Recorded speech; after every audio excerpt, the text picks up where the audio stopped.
নমস্কার বন্ধুরা, আজ বানাতে চলেছি ইলিশ মাছ কলা পাতায় ভাজা। ইলিশ মাছের সর্ষে ইলিশ, ইলিশ মাছের পাতুরি তো অনেক খেলেন, এভাবে একবার কলা পাতায় ইলিশ মাছ ভেজে খেয়ে দেখুন। আশা করছি তোমাদের ভালো লাগবে। প্রথমেই মাছটাকে কেটে ধুয়ে পরিষ্কার করে লবণ ও হলুদ মাখিয়ে কিছুক্ষণ রেখে দেব। এবার শিলনোড়ায় গোটা জিরে, কালো সরিষা ও কাঁচা লঙ্কা একসাথে বেটে নেব।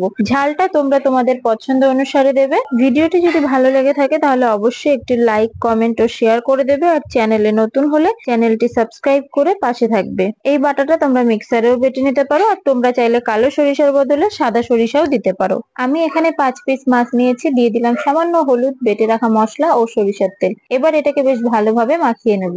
আর মাছের মাথা দুটো দিয়ে কলমি শাক ভাজা হবে, সেটার রেসিপি পরের দিন আসতে চলেছে। এবার একটা কলা পাতার আগার দিক নিয়ে নিয়েছি আর দিয়ে দিলাম সরিষার তেল। তেলটাকে বেশ ভালোভাবে কলা পাতার গায়ে মাখিয়ে রাখা মাছগুলোকে সাজিয়ে দেব ও এই বাটিটাতে সামান্য পরিমাণে জল দিয়ে বাটিটার মশলাটাকে ধুয়ে এই মাছের মধ্যে দিয়ে দেব। এবার গ্যাসে কড়াই বসিয়ে নিচে প্রথমে আরো দুটো ছোট ছোট টুকরো করে কেটে রাখা কলা পাতা দিয়ে দেব ও এই মাছের পাতাটাকে বসিয়ে দিয়ে ঢাকা দিয়ে কিছুক্ষণ এটাকে রান্না করে নেব।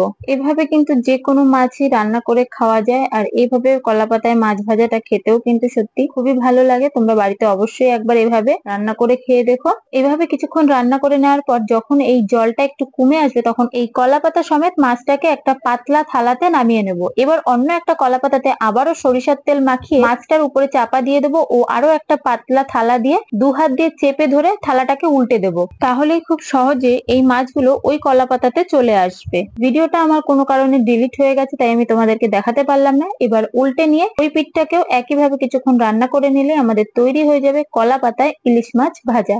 বাড়িতে অবশ্যই একবার এভাবে বানিও, আর আমাকে কমেন্ট করে জানাতে ভুলো না যেন।